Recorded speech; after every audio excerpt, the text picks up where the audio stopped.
Hello and welcome to Newsfeed, your daily dose of what people are talking about online. Well, Reddit is many things, but with a massive community-organized protest going on, it's definitely not the front page of the internet it aspires to be. The platform has been struggling ever since it announced changes to the way it operates. Last week, self-governed subreddits started taking themselves offline one by one, causing the platform to go down along with them. But how did things get to this point? Let's backtrack the protests. Reddit has suddenly introduced new changes designed to suck as much money as possible out of the platform with basically no regard for the effects. You may remember that turn of events from everything else that's currently happening in the world. Basically, they've introduced a new thing where third parties need to pay huge costs if they want to access Reddit's APIs. Whoa, hold on, egghead. In English, doc? Basically, if you have an app or something related to Reddit that needs to access Reddit, you now have to pay thousands upon thousands, in some cases millions of dollars, if you want to access Reddit. And this has led to popular apps like Apollo, which is a very popular Reddit app, announcing that they're just shutting down. And Redditors, famously a chill bunch, are not having it. So they decided to fight back the one way they knew how, by making subreddits private or read-only. Basically means if you're not already in them, you cannot access them. And now over 7,000 subreddits have gone private or read-only, and it's basically made the site unusable. At the time of recording, if you look up something on Reddit right now, you will almost certainly be met by a wall that basically just says no. And this is extra powerful because, as we all know, Google searching is basically useless these days if you actually want to find out anything. So the best/only way to get answers is through Reddit. But with Reddit now effectively closed off, there's nowhere to get information on the internet anymore. But it actually gets worse from there, because the site has now actually started to go down, just like fully offline, under the weight of all of this. I'm not a technical guy, I don't know why this is happening. Despite everything, management is still insisting at the time of recording that they're not going to reverse any of these new policies, that they're going to push ahead with this, which just seems disastrous. Yeah, it's evident that the money's a bit tight at Reddit, as the company is also cutting its workforce by about 5% and reducing its hiring plans. Adding a price tag to its API might have seemed like an easy way to profit had it not upset the majority of its user base. The current war between Redditors and the site's owners isn't surprising, considering Reddit is now biting the hand that feeds it. To put things in perspective, Reddit is basically the only social media giant that relies almost exclusively on moderators to operate. The platform owes its authenticity to those volunteers. A study from last year found that Reddit moderators work a collective of 466 hours per day. Now, if they hired those people at a wage of $20 an hour, that would cost the site at least $3.4 million a year. It is amazing how a company that's valued at over $10 billion is getting that labor for free. So, of course, the Redditors are aware of their power.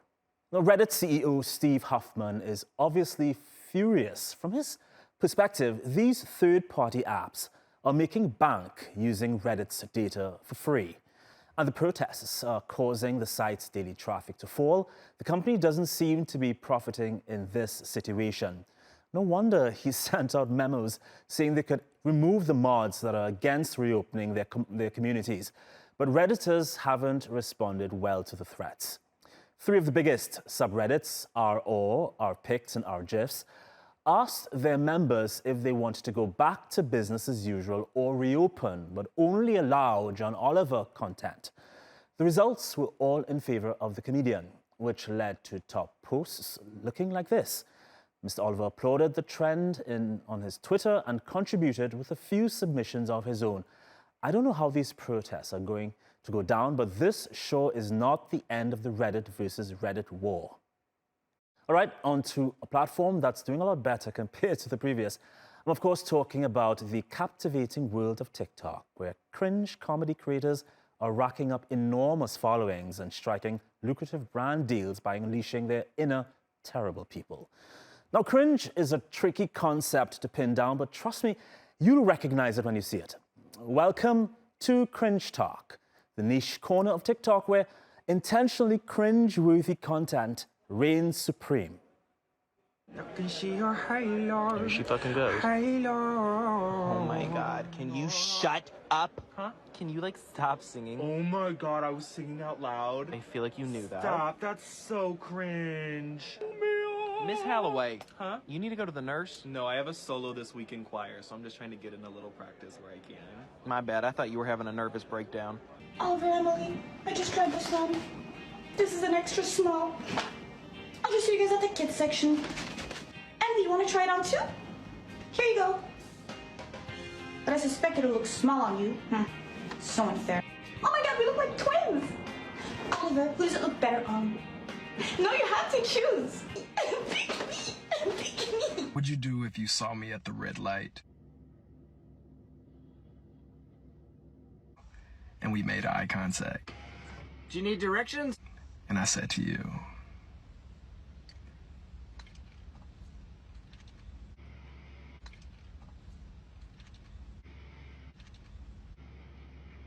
Are you having a stroke, mate? Oh, these cringe talk creators are delving into the darkest corners of the internet and their own personal experiences to uncover those cringe-worthy traits they can exaggerate. Well, it's basically a spectacle that leaves you simultaneously entertained and cringing in second-hand embarrassment.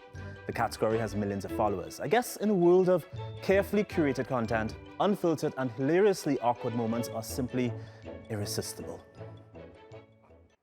All right, on to another story about the TikTok generation. Well, it is no secret to anyone by now that the younger part of the workforce is here to do things differently. They've set off countless work trends, from quiet quitting to the great resignation. The latest is fun employment. Open up TikTok and you run into hundreds of videos of people documenting their fun employed lives. The idea is to not have unemployment get to you and have a blast as you look for your next gig. 4 days ago, I was laid off from my corporate job, and this is the second time that I've been laid off corporate job in 6 months. Instead of immediately jumping back into interviewing, trying to find a job, pretending I'm passionate about making somebody else wealthier, I'm gonna focus on finding my own passion and my joy in life. Okay, that actually sounds like a great idea, but most of us don't have that luxury. So finding ways to have fun while being employed may be a better route. Imagine being a DJ. That's a fun job. That's why many people are trying to become one these days, I imagine. But still, it's tough to break into the industry and make a name for yourself, especially if you're a woman. But an all-woman DJ collective in China is trying to change that. Sarah has this story. It's a club night in Shanghai, and DJ Breezy is dancing to her own beat. By day, she's a legal professional. But at night, she trades in her legal pad for a mixer, some sick beats, and a dose of feminism. Breezy is one of many women DJs in China tired of the nightlife industry's double standards, where a woman's appearance can matter as much as her musical skill. Women in the industry are often judged by their physical attributes, for example, their looks or other characteristics that are considered female. But male artists are mostly regarded for their music, so there's an aspect of gender inequality here. Breezy is part of a music collective called Scandal, which champions women producers. My all-female music label is called Scandal. I hope it'll be able to properly strengthen women's visibility in underground music. This way, there can be more female producers in the electronic music scene. Eloise Fan regularly holds workshops to teach women how to DJ and produce music. She says she co-founded Scandal to make the Chinese nightclub scene safer and more welcoming towards women. There are a lot of strange requirements for women. For example, one of the artists from our label told me she had previously been asked for her chest, waist, and hip measurements for a show. I hope that one day women won't need to wear cleavage-revealing clothes, short skirts, or wear heavy makeup and still receive performance opportunities and be equal with male performers. Scroll through social media and it looks like female DJs in China are making bank. But many say they have a harder time kickstarting and sustaining their careers in an industry where men are still the gatekeepers. DJs like Empress Cece feel they have to work so much harder than their male counterparts. For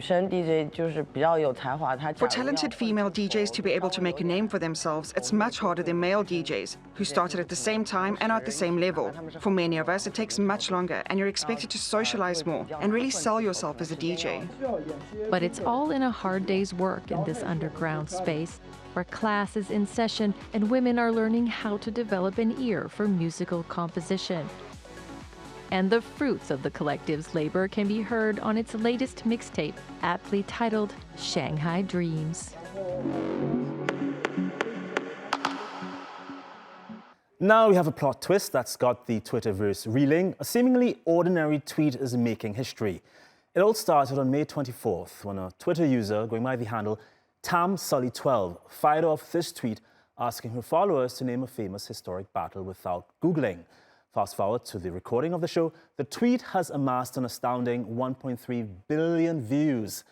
But the metric is being questioned by some. With a global population of approximately 8 billion people, the claim that a tweet from someone with 11,000 followers has garnered the attention of roughly 1/8 of humanity is raising eyebrows. Is this an innocent glitch in the matrix or something fishy happening behind the scenes? To clear the air, Twitter added a context note. They clarify that these tweet views are not unique, meaning one person can be responsible for multiple views if they happen to scroll past and revisit the tweet. Meanwhile, the tweet's original prompt has sparked a wave of creativity, some humor and a touch of absurdity, with many users flexing their comedic muscles rather than providing a list of actual historic battles.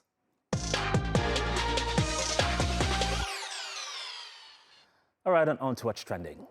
Imitation, they say, is the sincerest form of flattery, but not everyone agrees. It's safe to say the internet has been completely captivated by the artistic vision of the brilliant Wes Anderson of late. He's the mastermind behind cinematic gems like Moonrise Kingdom, the Grand Budapest Hotel, and his latest creation, Asteroid City.